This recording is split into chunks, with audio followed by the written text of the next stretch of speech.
रहेगी कैसे? आप अपनी योग्यता साबित करो, बेरोजगार रहोगे नहीं। लेकिन आज पढ़ाई के लिए आज समझो एक स्कूल खोल दिया गया प्राइवेट में, उसका लाख रुपया फीस है, आम आदमी उस फीस को नहीं दे पाता है, उसका बच्चा वहां नहीं पढ़ पाता है। ये क्यों? मुझे कुछ दिन पहले एक आचार्य मिले, बोले साहब एक गुरुकुल स्कूल है जहाँ पे लिखा हुआ है बोर्ड पे कि यहाँ हिंदी बोलना प्रतिबंधित है।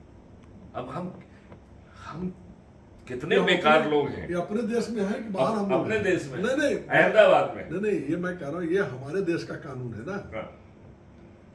हमारे देश में ही आज इसी बॉम्बे में ये टाटा ताज होटल है, इसी बॉम्बे में ताज होटल, जिसको टाटा ग्रुप ने बनवाया।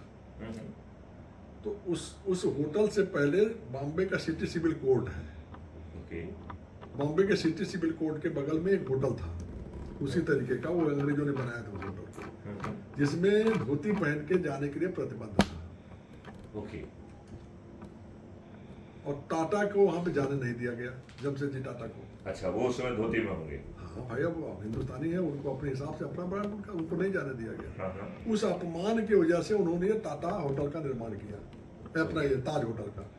और इतना बड़ा होटल बनाया, वो होटल बंद हो गया।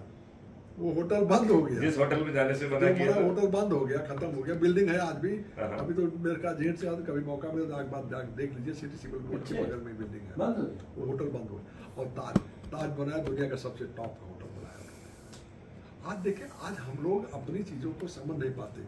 उन्हीं टाटा की एक बहू, टाटा जमशेदजी टाटा की बहू, समझे ना, वो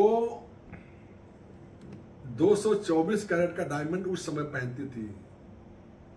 1910-1915 में जब है, 1924 की घटना बता रहा हूँ, जब प्रथम विश्व युद्ध हुआ, फर्स्ट वर्ल्ड वॉर हुआ, तो मंदी से पूरा देश घिर गया, दुनिया गिर गई। टाटा भी नहीं बचा, टाटा भी घिरा उसमें, उस मंदी के चक्कर में। और उसका नतीजा क्या हुआ? उनके यहाँ सैलरी देने के लिए पैसा नहीं था, और उनकी बहू ने अपना वो डायमंड 224 करोड़ का, जो कोहिनूर से बड़ा है, उसको उन्होंने गिरवी रखा बैंक में।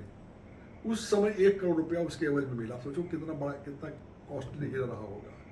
1924 का 1 करोड़ रुपया, आज कितनी कीमत उसकी हुई? 1924 में उस 1 करोड़ रुपए को 1000 करोड़ से ज्यादा होगा, 1000 करोड़ से ज्यादा उतना, मतलब उन्होंने उस बैंक ने उसको फाइनेंस किया, तो कुछ ज्यादा रहा होगा ना। डायमंड की कीमत ज्यादा रही होगी, उसका कुछ परसेंट फाइनेंस किया होगा, 80%, 90%, 70%। और उस 1 करोड़ से उन्होंने सैलरी वेलरी दिया, सब कुछ हुआ बढ़िया उनका। जब मामला ठीक हुआ, मामला ठीक हुआ। बाद में उन्होंने उस डायमंड को, टाटा ने क्या किया, उस डायमंड को, उसके प्रेम को देख करके, कंपनी के प्रति, मजदूरों के प्रति इसके अंदर ये श्रद्धा भाव है, उन्होंने बहू से, उसकी डेथ हुई, बहू की डेथ हो गई, तो उन्होंने उस डायमंड को बेच करके ये टाटा मेमोरियल ट्रस्ट बनाया, टाटा हॉस्पिटल जो कैंसर का, ये उसके प्रेम में बनाया। आज दुनिया में आप चर्चा करते हो कि प्रेम का प्रतीक ताजमहल, ये प्रेम का प्रतीक है, वो प्रेम का प्रतीक है। आज हजारों लाखों लोग इसमें ठीक